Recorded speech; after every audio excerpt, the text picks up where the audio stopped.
दशरथ नंदन राजा राम बड़े कृपालो मेरे राम।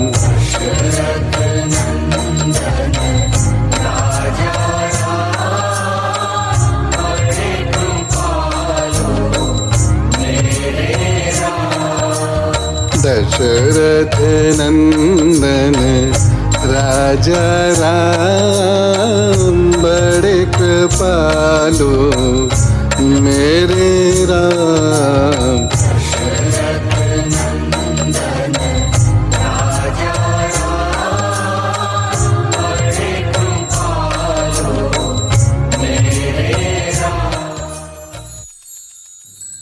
माँ भारती को प्रणाम। हिसाली वाली मैया के चरणों में प्रणाम। पावन चिंतन धारा आश्रम की ओर से सभी को राम राम। तो चल दिए हमारे संकट मोचन महाप्रतापी महावीर महापराक्रमी पवन पुत्र हनुमान सीता मैया की खोज में लंकापुरी की ओर। वहां क्या क्या हुआ जानने के लिए सुनते हैं ऋषि वाल्मीकि कृत रामायण का सुंदर कांड पाठ। ओम श्री गणेशाय नमः।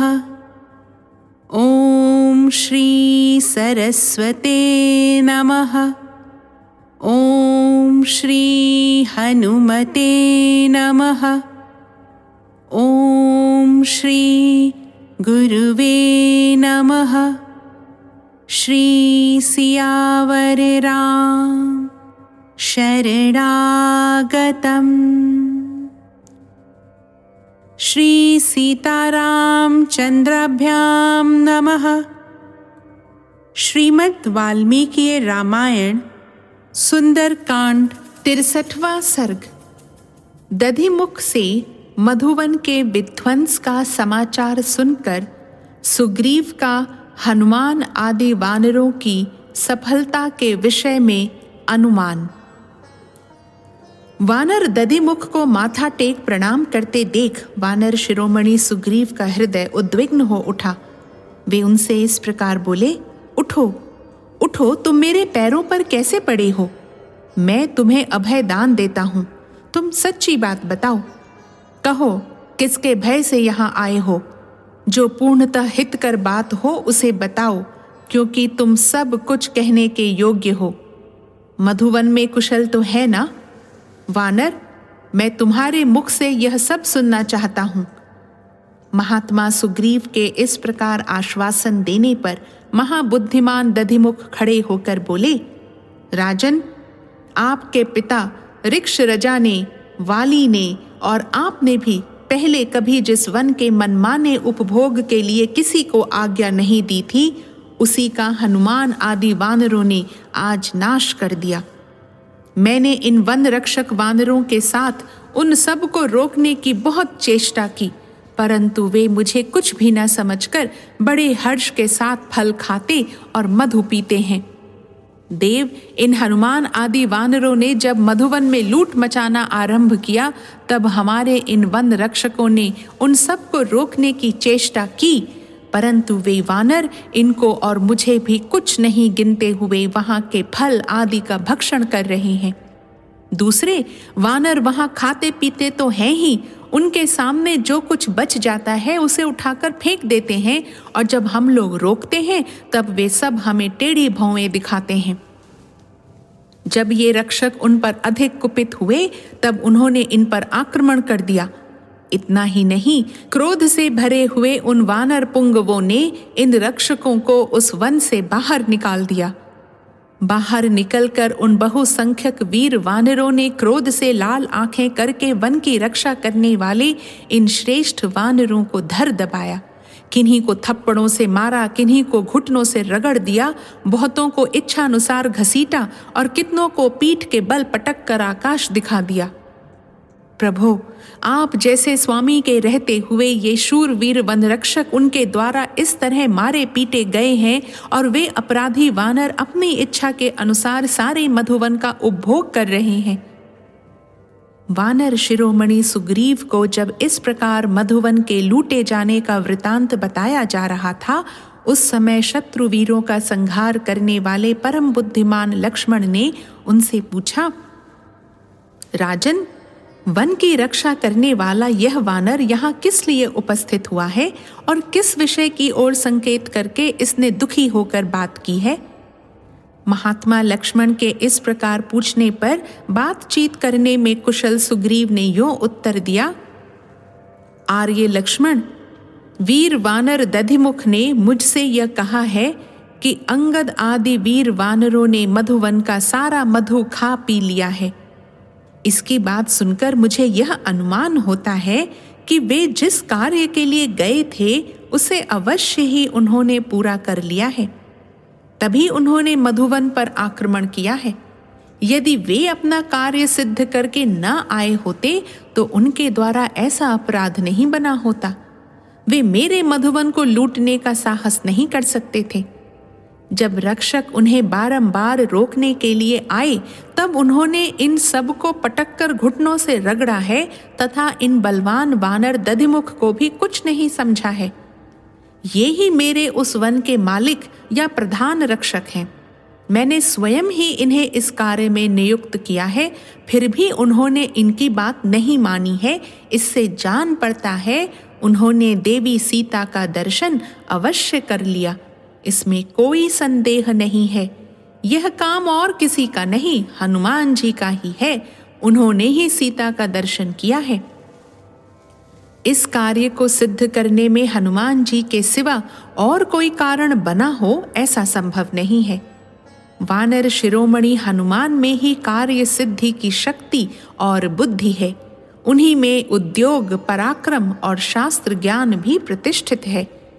जिस दल के नेता जांबवान और महाबली अंगद हों तथा अधिष्ठाता हनुमान हों, उस दल को विपरीत परिणाम, असफलता मिले, यह संभव नहीं है।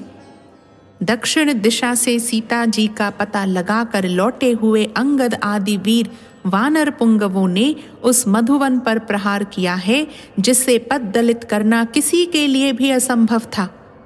उन्होंने मधुवन को नष्ट किया, उजाड़ा और सब वानरों ने मिलकर समूचे वन का मनमाने ढंग से उपभोग किया। इतना ही नहीं, उन्होंने वन के रक्षकों को भी दे मारा और उन्हें अपने घुटनों से मार मार कर घायल किया। इसी बात को बताने के लिए ये विख्यात पराक्रमी वानर दधिमुख, जो बड़े मधुरभाषी हैं, यहाँ आए हैं। महाबाहु सुमित्रा नंदन, इस बात को आप ठीक समझें कि अब सीता का पता लग गया, क्योंकि वे सभी वानर उस वन में जाकर मधु पी रहे हैं। पुरुष प्रवर, विदेह नंदिनी का दर्शन किए बिना उस दिव्य वन का, जो देवताओं से मेरे पूर्वज को वरदान के रूप में प्राप्त हुआ है, वे विख्यात वानर कभी विध्वंस नहीं कर सकते थे। सुग्रीव के मुख से निकली हुई कानों को सुख देने वाली यह बात सुनकर धर्मात्मा लक्ष्मण श्री रामचंद्र जी के साथ बहुत प्रसन्न हुए। श्री राम के हर्ष की सीमा न रही और महायशस्वी लक्ष्मण भी हर्ष से खिल उठे। दधिमुख की उपर्युक्त बात सुनकर सुग्रीव को बड़ा हर्ष हुआ। उन्होंने अपने वन रक्षक को फिर इस प्रकार उत्तर दिया, मामा, अपना कार्य सिद्ध करके लौटे हुए उन वानरों ने जो मेरे मधुवन का उपभोग किया है, उससे मैं बहुत प्रसन्न हुआ हूँ।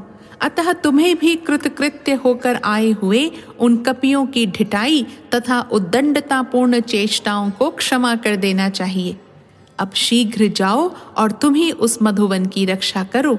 साथ ही हनुमान आदि सब वानरों को जल्दी यहाँ भेजो। मैं सिंह के समान दर्प से भरे हुए उन हनुमान आदि वानरों से शीघ्र मिलना चाहता हूँ और इन दोनों रघुवंशी बंधुओं के साथ मैं उन कृतार्थ होकर लौटे हुए वीरों से यह पूछना तथा सुनना चाहता हूँ कि सीता की प्राप्ति के लिए क्या प्रयत्न किया जाए। वे दोनों राजकुमार श्री राम और लक्ष्मण पूर्वोक्त समाचार से अपने को सफल मनोरथ मानकर हर्ष से पुलकित हो गए थे। उनकी आंखें प्रसन्नता से खिल उठी थीं। उन्हें इस तरह प्रसन्न देख तथा अपने हर्षोत्फुल्ल अंगों से कार्य सिद्धि को हाथों में आई हुई जान वानर राज सुग्रीव अत्यंत आनंद में निमग्न हो गए। इस प्रकार श्री वाल्मीकि निर्मित आर्ष रामायण आदि काव्य के सुंदर कांड में 63वां सर्ग पूरा हुआ। निश्चय प्रेम प्रतीति ते विनय करे सन्मान, तेहि के कारज सकल शुभ सिद्ध करे हनुमान। 64वां सर्ग। दधिमुख से सुग्रीव का संदेश सुनकर अंगद, हनुमान आदि वानरों का किष्किंधा में पहुंचना और हनुमान जी का श्री राम को प्रणाम करके सीता देवी के दर्शन का समाचार बताना। सुग्रीव के ऐसा कहने पर प्रसन्न चित्त वानर दधिमुख ने श्री राम, लक्ष्मण और सुग्रीव को प्रणाम किया। सुग्रीव तथा उन महाबली रघुवंशी बंधुओं को प्रणाम करके वे शूरवीर वानरों के साथ आकाश मार्ग से उड़ चले। जैसे पहले आए थे उतनी ही शीघ्रता से वे वहां जा पहुंचे और आकाश से पृथ्वी पर उतरकर उन्होंने उस मधुवन में प्रवेश किया। मधुवन में प्रविष्ट होकर उन्होंने देखा कि समस्त वानर यूथपति जो पहले उद्दंड हो रहे थे अब मद रहित हो गए हैं। इनका नशा उतर गया है और ये मधु मिश्रित जल का मेहन मूत्रेंद्रिय द्वारा त्याग कर रहे हैं। वीर दधिमुख उनके पास गए और दोनों हाथों की अंजलि बांध अंगद से हर्षयुक्त मधुर वाणी में इस प्रकार बोले। सौम्य, इन रक्षकों ने जो अज्ञानवश आपको रोका था, क्रोधपूर्वक आप लोगों को मधु पीने से मना किया था, इसके लिए आप अपने मन में क्रोध न करें। आप लोग दूर से थके मांदे आए हैं, अतः फल खाइए और मधु पीजिए। यह सब आपकी ही संपत्ति है। महाबली वीर, आप हमारे युवराज और इस वन के स्वामी हैं। कपिश्रेष्ठ, मैंने पहले मूर्खतावश जो रोष प्रकट किया था उसे आप क्षमा करें, क्योंकि पूर्व काल में जैसे आपके पिता वानरों के राजा थे उसी प्रकार आप और सुग्रीव भी हैं। आप लोगों के सिवा दूसरा कोई हमारा स्वामी नहीं है। निष्पाप युवराज, मैंने यहाँ से जाकर आपके चाचा सुग्रीव से इन सब वानरों के यहाँ पधारने का हाल कहा था। इन वानरों के साथ आपका आगमन सुनकर वे बहुत प्रसन्न हुए। इस वन के विध्वंस का समाचार सुनकर भी उन्हें रोष नहीं हुआ। आपके चाचा वानर राज सुग्रीव ने बड़े हर्ष के साथ मुझसे कहा है कि उन सब को शीघ्र यहाँ भेजो। दधिमुख की यह बात सुनकर बातचीत करने में कुशल कपिश्रेष्ठ अंगद ने उन सब से मधुर वाणी में कहा। वानर यूथपतियों, जान पड़ता है भगवान श्री राम ने हम लोगों के लौटने का समाचार सुन लिया, क्योंकि ये बहुत प्रसन्न होकर वहां की बात सुना रहे हैं। इसी से मुझे ऐसा ज्ञात होता है। अतः शत्रुओं को संताप देने वाले वीरों, कार्य पूरा हो जाने पर अब हम लोगों को यहाँ अधिक नहीं ठहरना चाहिए। पराक्रमी वानर इच्छानुसार मधु पी चुके, अब यहाँ कौन सा कार्य शेष है? इसलिए वहीं चलना चाहिए जहाँ वानर राज सुग्रीव हैं। वानर पुंगवों, आप सब लोग मिलकर मुझसे जैसा कहेंगे मैं वैसा ही करूँगा, क्योंकि कर्तव्य के विषय में मैं आप लोगों के अधीन हूँ। यद्यपि मैं युवराज हूँ तो भी आप लोगों पर हुक्म नहीं चला सकता। आप लोग बहुत बड़ा कार्य पूरा करके आए हैं, अतः बलपूर्वक आप पर शासन चलाना कदापि उचित नहीं है। उस समय इस तरह बोलते हुए अंगद का उत्तम वचन सुनकर सब वानरों का चित्त प्रसन्न हो गया और वे इस प्रकार बोले। राजन, कपिश्रेष्ठ, स्वामी होकर भी अपने अधीन रहने वाले लोगों से कौन इस तरह की बात करेगा? प्रायः सब लोग ऐश्वर्य के मद से उन्मत्त हो अहंकारवश अपने को ही सर्वोपरि मानने लगते हैं। आपकी यह बात आपके ही योग्य है, दूसरे किसी के मुंह से प्रायः ऐसी बात नहीं निकलती। यह नम्रता आपकी भावी शुभ योग्यता का परिचय दे रही है। हम सब लोग भी जहाँ वानर वीरों के अविनाशी पति सुग्रीव विराजमान हैं, वहाँ चलने के लिए उत्साहित हो यहाँ आपके समीप आए हैं। वानर श्रेष्ठ, आपके आज्ञा प्राप्त हुए बिना हम वानरगण कहीं एक पग भी नहीं जा सकते, यह आपसे सच्ची बात कहते हैं। वे वानरगण जब ऐसी बातें कहने लगे तब अंगद बोले, बहुत अच्छा, अब हम लोग चलें। इतना कहकर वे महाबली वानर आकाश में उड़ चले। आगे आगे अंगद और उनके पीछे वे समस्त वानर यूथपति उड़ने लगे। वे आकाश को आच्छादित करके गुलेल से फेंके गए पत्थरों की भांति तीव्र गति से जा रहे थे।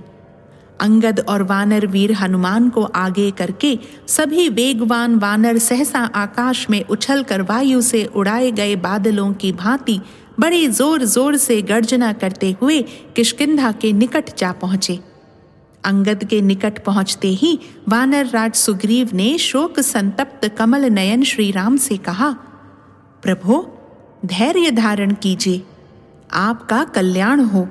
सीता देवी का पता लग गया है, इसमें संशय नहीं है, क्योंकि कृत कार्य हुए बिना दिए हुए समय की अवधि को बिताकर ये वानर कदापि यहाँ नहीं आ सकते थे।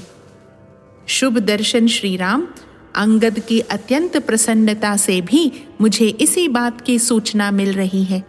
यदि काम बिगाड़ दिया गया होता तो वानरों में श्रेष्ठ युवराज महाबाहु अंगद मेरे पास कदापि लौट कर नहीं आते। यद्यपि कार्य सिद्ध न होने पर भी इस तरह लोगों का अपने घर लौटना देखा गया है, तथापि उस दशा में अंगद के मुख पर उदासी छाई होती और उनके चित्त में घबराहट के कारण उथल पुथल मची होती। मेरे बाप दादों के इस मधुवन का, जिसकी पूर्वजों ने भी सदा रक्षा की है, कोई जनक किशोरी का दर्शन किए बिना विध्वंस नहीं कर सकता था। उत्तम व्रत का पालन करने वाले श्री राम, आपको पाकर माता कौसल्या उत्तम संतान की जननी हुई हैं। आप धैर्य धारण कीजिए, इसमें कोई संदेह नहीं कि देवी सीता का दर्शन हो गया। किसी और ने नहीं, हनुमान जी ने ही उनका दर्शन किया है। मतिमानों में श्रेष्ठ रघुनंदन, इस कार्य को सिद्ध करने में हनुमान जी के सिवा और कोई कारण बना हो ऐसा संभव नहीं है। वानर शिरोमणि हनुमान में ही कार्य सिद्धि की शक्ति और बुद्धि है। उन्हीं में उद्योग, पराक्रम और शास्त्र ज्ञान भी प्रतिष्ठित है। जिस दल के नेता जाम्बवान और महाबली अंगद हों तथा अधिष्ठाता हनुमान हो, उस दल को विपरीत परिणाम, असफलता मिले, यह संभव नहीं है। अमित पराक्रमी श्री राम, अब आप चिंता न करें। ये वनवासी वानर जो इतने अहंकार में भरे हुए आ रहे हैं, कार्य सिद्ध हुए बिना इनका इस तरह आना संभव नहीं था। इनके मधु पीने और वन उजाड़ने से भी मुझे ऐसा ही प्रतीत होता है। वे इस प्रकार कह ही रहे थे कि उन्हें आकाश में निकट से वानरों की किलकारियां सुनाई दी। हनुमान जी के पराक्रम पर गर्व करके किष्किंधा के पास आ गर्जना करने वाले वे वनवासी वानर मानो सिद्धि की सूचना दे रहे थे। उन वानरों का वह सिंहनाद सुनकर कपिश्रेष्ठ सुग्रीव का हृदय हर्ष से खिल उठा। उन्होंने अपनी पूंछ लंबी एवं ऊंची कर दी। इतने में ही श्री रामचंद्र जी के दर्शन की इच्छा से अंगद और वानर वीर हनुमान को आगे करके वे सब वानर वहां आ पहुंचे। वे अंगद आदि वीर आनंद और उत्साह से भरकर वानर राज सुग्रीव तथा रघुनाथ जी के समीप आकाश से नीचे उतरे। महाबाहु हनुमान ने श्री रघुनाथ जी के चरणों में मस्तक रखकर प्रणाम किया और उन्हें यह बताया कि देवी सीता पातिव्रत्य के कठोर नियमों का पालन करती हुई शरीर से सकुशल है। मैंने देवी सीता का दर्शन किया है। हनुमान जी के मुख से यह अमृत के समान मधुर वचन सुनकर लक्ष्मण सहित श्री राम को बड़ी प्रसन्नता हुई। पवन पुत्र हनुमान के विषय में सुग्रीव ने पहले से ही निश्चय कर लिया था कि उन्हीं के द्वारा कार्य सिद्ध हुआ है। इसलिए प्रसन्न हुए लक्ष्मण ने प्रीति युक्त सुग्रीव की ओर बड़े आदर से देखा। शत्रु वीरों का संहार करने वाले श्री रघुनाथ जी ने परम प्रीति और महान सम्मान के साथ हनुमान जी की ओर देखा। इस प्रकार श्री वाल्मीकि निर्मित आर्ष रामायण आदि काव्य के सुंदर कांड में 64वां सर्ग पूरा हुआ। निश्चय प्रेम प्रतीति ते विनय करे सन्मान,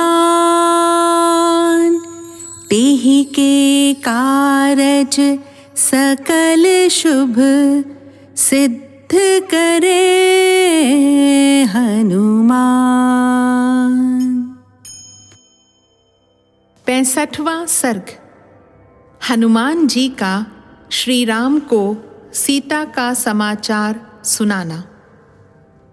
तदनंतर विचित्र काननों से सुशोभित प्रस्रवण पर्वत पर जाकर युवराज अंगद को आगे करके श्री राम, महाबली लक्ष्मण तथा सुग्रीव को मस्तक झुकाकर प्रणाम करने के अनंतर सब वानरों ने सीता का समाचार बताना आरंभ किया।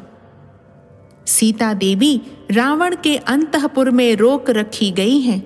राक्षसियां उन्हें धमकाती रहती हैं।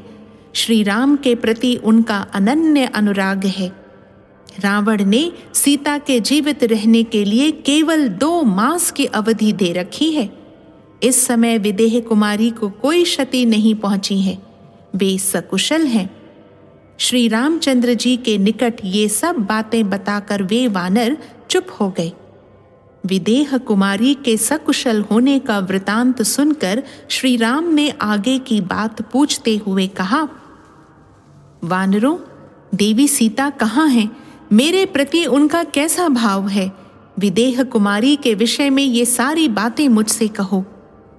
श्री रामचंद्र जी का यह कथन सुनकर वे वानर श्री राम के निकट सीता के वृतांत को अच्छी तरह जानने वाले हनुमान जी को उत्तर देने के लिए प्रेरित करने लगे। उन वानरों की बात सुनकर पवन पुत्र हनुमान जी ने पहले देवी सीता के उद्देश्य से दक्षिण दिशा की ओर मस्तक झुकाकर प्रणाम किया। फिर बातचीत की कला को जानने वाले उन वानर वीर ने सीता जी का दर्शन जिस प्रकार हुआ था वह सारा वृतांत कह सुनाया।